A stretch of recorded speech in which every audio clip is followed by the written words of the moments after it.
আশা করি সবাই ভালো আছো। রিলটা স্কিপ করবো না, লাস্ট পর্যন্ত ক্লাসটা করবা। আসলে উপকৃত হবো। শামসুর রহমান অনেকে এটা স্কিপ করে চিন্তা ভাবনা করো, আসলে এটা অনেক ইম্পর্টেন্ট, বুঝছো? এটা হচ্ছে মূলত আমাদের 21 ফেব্রুয়ারির সাথে 1969 হওয়া গণঅভ্যুত্থানের সাথে সাদৃশ্য রেখেই এটা রচনা করেছেন আমাদের প্রিয় কবি শামসুর রহমান, বুঝছেন? আর সেই কবিতার মূল প্রেক্ষাপট বলতে এটা হচ্ছে কি মেইন ডিএনএ বিষয়টা বুঝছে, বুঝছো? কবিতার মূল প্রেক্ষাপট কবিতাটি রচিত হয়েছে 1969 সালে গণঅভ্যুত্থানের পটভূমিতে।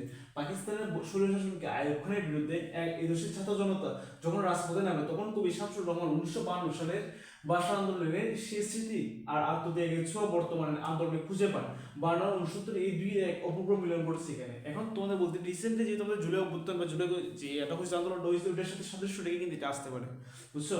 এটা কি আমাদের এই যে 1969 কবিতাটার সাথে সাদৃশ্যপূর্ণ।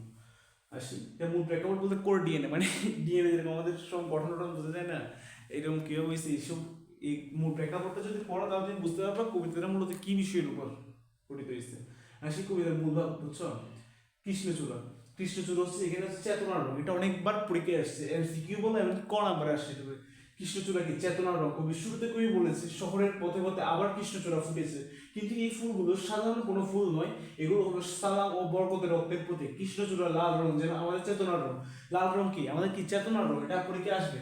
লাল রং কৃষ্ণচূড়ার লাল রং যেন আমাদের কিসের রং, চেতনার রং। আমাদের কিসের রং, চেতনার রং, এটা মনে রাখবো। ঘাতকের থাবা কি, ঘাতকের থাবা মানবিক বাগান। কবি দেখিয়েছেন এদিকে ঘাতকের পাকিস্তানি শাসক, ঘাতক বলতে কারোর বোঝানো হয়েছে পাকিস্তানি শাসকদের থাবা, আর অন্যদিকে আমাদের মানবিক বাগান ঘাতক। আমাদের এই সেই শান্তির বাগান বা স্বপ্নগুলো তছনছ করতে চায়, কিন্তু এই দেশের মানুষ সেই ভয়কে জয় করতে দেয় না। আমাদের বাঙালি জাতি কখনোই মাথা নোয়াতে জানে না, তার সঙ্গে মাথা চুলে বাঁচতে চায়। মারা হয় সালাম বরকতের পুনরাগমন। আসি, তারা তো 1952 সালে শহীদ হয়েছেন মাতৃভাষা প্রতিষ্ঠা করতে গিয়ে। এখন তাদের পুনরাগমন কিভাবে হয়েছে? 1969 সেই গণঅভ্যুত্থানের মাধ্যমে যখন ছাত্র জনতা মাঠে নামলো, তখনই বোঝা গেল যে খাবার আসছে। সালাম বরকত কবি কল্পনা করেছেন 1952 সেই শহীদের আবার ফিরে এসেছেন। 1952 সালে যারা শহীদ হয়েছেন তারা আবার ফিরে এসেছেন কিভাবে? 1969 গণঅভ্যুত্থানে, বুঝছেন? আমরা যদি আমরা এটা দেখি, আমাদের কোথায় দেখবো? ওই জুলাই গণঅভ্যুত্থানে আমরা আবার দেখতে পাবো সেটা। তার হাত থেকে নক্ষত্রের মতো বর্ণমালা ঝরছে। সালাম, এই যে ইম্পর্টেন্ট, এটা আসে কার হাত থেকে? বর্ণমালা ঝরছে সালামের হাত থেকে। সালাম কিছু বর্ণমালা ছেড়ে দিচ্ছে, মানে কি এভাবে বুঝলো কি সালাম কি বর্ণমালা ছেড়ে দিচ্ছে, কার হাত থেকে বর্ণমালা ঝরতেছে? এই সালাম ভাইয়ের থেকে, বুঝছো? সালাম বর্ণমালা ঝরতেছে, এর মানে হলো যে ভাষার অধিকারের রক্ষা পেয়েছে এবং তা উজ্জ্বল নক্ষত্রের মতো জ্বলছে, বুঝছো? সালামের হাত থেকে কি ঝরছে? সালামের হাত থেকে কি নক্ষত্রের মতো কি ঝরতেছে? বর্ণমালা ঝরতেছে। আসি বরকত, সে আবার বুক পেতে দিচ্ছে ঘাতকের গুলির সামনে। কবি দেখিয়েছেন শহীদের আত্মত্যাগ বৃথা যায়নি, তা প্রজন্মের পর প্রজন্ম সঞ্চারিত হচ্ছে। এখন তিনি বুঝিয়েছেন কি ওই 1952 সালে যেরকম বরকত বুক পেতে দিয়েছিল গুলির সামনে, ঠিক সেই 1969 কি সে ছাত্র জনতা আবার বুক পেতে দিয়েছিল ঘাতকের কি গুলির সামনে, বুঝছেন? বরকত সে আবার বুক পেতে দিচ্ছে ঘাতকের গুলির সামনে। কবি দেখিয়েছেন শহীদের আত্মত্যাগ বৃথা যায়নি, তা প্রজন্মের প্রজন্ম কি সঞ্চারিত হচ্ছে। তাই তো বললাম প্রথমে কোর ডিএনএ, বুঝছো? মিছিলের শহর, পুরো ঢাকা শহর যেন মিছিলে পরিণত হয়েছে। মানুষের ঢলকে কবি উত্তাল সমুদ্রের ঢেউয়ের সাথে তুলনা করেছেন। সবার চোখে মুখে একটাই লক্ষ্য, অধিকার আদায় এবং মুক্তি। কি অধিকার আদায় এবং মুক্তি, এটা কি মানে ঢাকা শহরে কি আন্দোলন শুরু হয়েছিল, বুঝছো? কারণ কি 1969 গণঅভ্যুত্থানের সময়, বুঝছো? এখন আসি ঘ নম্বরের জন্য যেগুলো মোস্ট ইম্পর্টেন্ট, যেখানে প্রশ্ন আসে, বুঝছো? ঐতিহাসিক ধারাবাহিকতে 52 চেতনা কিভাবে 1970 এসে স্বপ্নের রূপ নিল তা ব্যাখ্যা করতে হবে। কিভাবে প্রশ্ন আসতে পারে ঐতিহাসিক ধারাবাহিকতে? এই যে 52, বুঝছো? 52 চেতনা আবার কি যে 69 কিভাবে রূপ নিয়েছে সেটা বোঝাতে চাইছে, বুঝছো? অবিনাশী বর্ণমালায় আসি, বাংলা ভাষা যে কোনো শক্তির কাছে হার মানবে না, সেটাই অবিনাশী শব্দ দিয়ে প্রকাশ করা হয়েছে, শব্দ দিয়ে বোঝানো হয়েছে। এখন কি প্রশ্নটা কিভাবে আসতে হবে? অবিনাশী বর্ণমালা বাংলা ভাষা যে কোনো শক্তির কাছে হার মানবে না, সেটাই অবিনাশী শব্দ দিয়ে বোঝানো হয়েছে। অবিনাশী শব্দটাতে কি বোঝানো হয়েছে? বাংলা ভাষা কখনোই কারো এটা মূলত বোঝানো হয়েছে কি বাঙালি কখন মাথা নত করতে জানে না, তারা মাথা উঁচু করতে বাঁচতেছে। বিদ্রোহী সত্ত্বে আসি, জনগণ ঐক্যবদ্ধ প্রতিবাদ স্বৈরাচারী শাসনের পতন আকাঙ্ক্ষা। বিদ্রোহী সত্ত্ব মানে কি জনগণ ঐক্যবদ্ধ হয়ে কি সবসময় একতাবদ্ধ হয়ে কি ওই যে দুর্নীতিকারীদের অবসান ঘটাতে পারে, বুঝছো? এই অন্যায়ের বিরুদ্ধে মাথা তুলে দাঁড়াতে পারে, প্রতিবাদ করতে পারে, এটা বোঝানো হয়েছে। কবিতার কিছু পাওয়ারফুল লাইন বা ব্যাখ্যা, বুঝছো, যেগুলো পরীক্ষা আসছে খ নম্বরের ক্ষেত্রে। আবার ফুটেছে দেখো কৃষ্ণচূড়া ধরে ধরে শহরের পথে, এর মানে হলো আন্দোলনের পুনরাবৃত্তি বা চেতনার জাগরণ। লাল রং বা চেতনা, বুঝছো? সালামের হাত থেকে নক্ষত্রের মতো পুনরাবৃত্তি বা চেতনার জাগরণ। সালামের হাত থেকে কি নক্ষত্রের মতো ঝরে অবিনাশী বর্ণমালা, ভাষার জয় এবং শাশ্বত রূপের এক প্রকাশ। কারণ যে সালাম কি ওই যে বাসার জন্য তো শহীদ হয়েছিলেন না, সালামের হাতে কি ওই যে বর্ণমালা ঝরতেছে, এটাতে কি বোঝানো হয়েছে? বাসার জয় এবং শাশ্বত রূপের প্রকাশ, মানে হচ্ছে ওই পুনরাবৃত্তি ঘটতেছে, ইতিহাস যে পুনরাবৃত্তি ঘটে সেটা বোঝানো হচ্ছে। আমরা সবাই মিছিলে গিয়েছি একে একে আপামর ও জনসাধারণের স্বতঃস্ফূর্ত অংশগ্রহণ, মানে আমরা সবাই মিছিলে গিয়েছি জনজনিত, মানে হচ্ছে সর্বসাধারণ যে এই মিছিলটাতে অংশগ্রহণ করছে সেটাই বোঝানো হয়েছে, বুঝছো? আচ্ছা নেক্সট পার্টে কি বলছি আমরা দেখো, যে লেখকের পরিচিতি নিয়ে বলা হয়েছে। আমাদের প্রিয় লেখক শামসুর রহমান। শামসুর রহমান জন্মগ্রহণ করছিলেন কখন? 1929 সালে 2006 সালে তিনি জন্মগ্রহণ করছিলেন, বুঝছেন? জন্ম হয়েছিল কখন? 23 অক্টোবর 1929 সালে ঢাকার মহাতকুলে উনার পৈতৃক নিবাস ছিল নিঃসিংদী পাড়াতলী গ্রামে। কোথায়? পাড়াতলী গ্রামে। 23 অক্টোবর 1929 সালে তিনি জন্মগ্রহণ করেন, তার পৈতৃক নিবাস নিঃসিংদী। তিনি পেশায় ছিলেন একজন সাংবাদিক। শামসুর রহমান স আছে, তার মানে কি স দিয়ে সাংবাদিক। শামসুর রহমান পেশায় কি ছিলেন? একজন সাংবাদিক ছিলেন। তারপর দীর্ঘকাল তিনি দৈনিক বাংলায় কাজ করছেন, বুঝছেন? প্রতি সম্পাদক ছিলেন। তারপর উপাধি তাকে নাগরিক কবি বলা হয়। শামসুর রহমান কি ছিলেন? নাগরিক কবি। সতে সাংবাদিক। সাধারণ মানে কি? সাধারণ বলতে কি আমরা সাধারণ নাগরিক, আমরা বোঝানো হচ্ছে না নাগরিক কেবল, নাগরিক বলতে নাগরিকরা কি সাধারণ, কি বলবো? সতে সাংবাদিক, সতে সাধারণ, তার মানে কি নাগরিক কবি বলা হয়। ঢাকা শহরের জীবন সংগ্রাম, মধ্যবিত্ত মানুষের জীবন সংগ্রাম এবং মধ্যবিত্ত মানুষের সুখ দুঃখ ফুটে উঠেছে সাহিত্য বৈশিষ্ট্য। সেই সাহিত্যিক বৈশিষ্ট্য কিভাবে আমরা প্রকাশ পাই? তিনি আধুনিক বাংলা কবিতার প্রধান পুরুষ। দেশপ্রেম, মানবতাবাদ এবং অন্যায়ের বিরুদ্ধে প্রতিবাদ ছিল তার কবিতার মূল সুর। কি ছিল তার কবিতার? কি মূল সুর ছিল যেগুলো? আধুনিক বাংলা কবিতার প্রধান পুরুষ, দেশপ্রেম, মানবতাবাদ এবং অন্যায়ের বিরুদ্ধে তিনি সর্বদা সচেষ্ট ব্যক্তি ছিলেন। তার জন্য তো 1969 কবিতা লিখেছেন, তার কোনো প্রেমের কবিতা লেখেন নাই, বুঝছো? উল্লেখযোগ্য কাব্যগ্রন্থ যেগুলো থেকে অবশ্যই এমসিকিউ আসে, প্রায় সময় আসে বাংলা, এগুলো থেকে এমসিকিউ বেশি আসে, বুঝছো?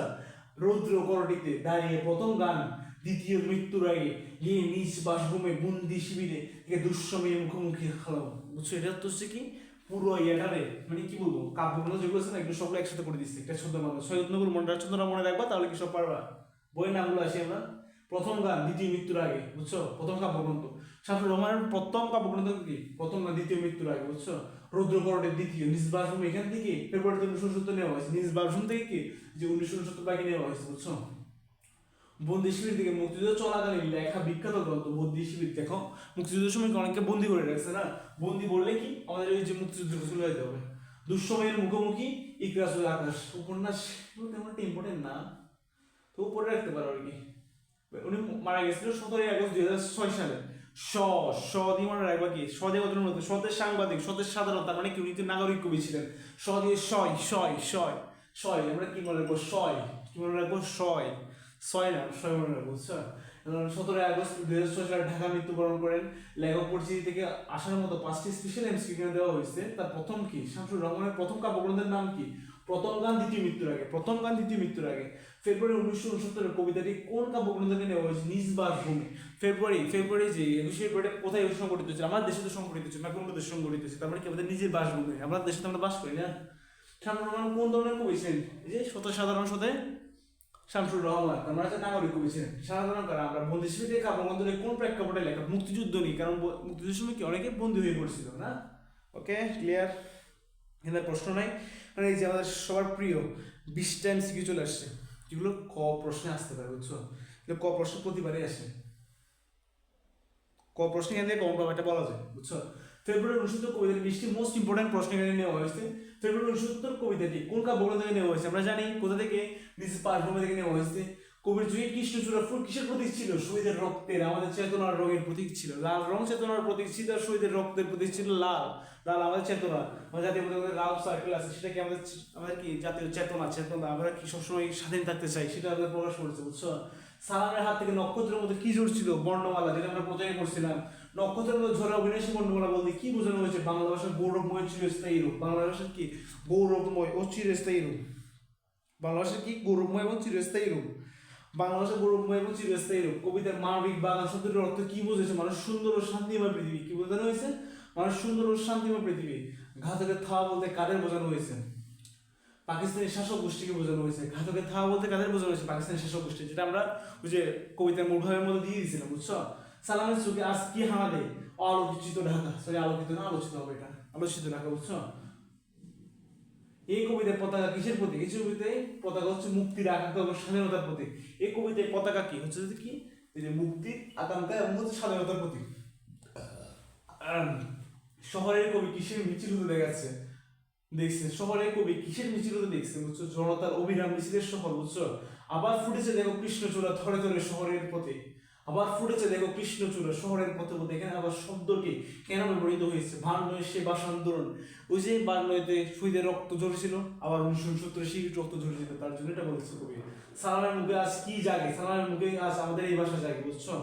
সালাম একজন বাঙালি ছিলেন না, তাই আমাদের ভাষায় জাগে তার কাছে। ফেব্রুয়ারি 1969 কোন ছন্দে রচিত? গদ্য ছন্দ। এটা ইম্পর্টেন্ট, এটা পরীক্ষা আসছে অনেকবার, আবার আসতে পারে। সো এটা কি হেলা করার কোনো সুযোগ নেই।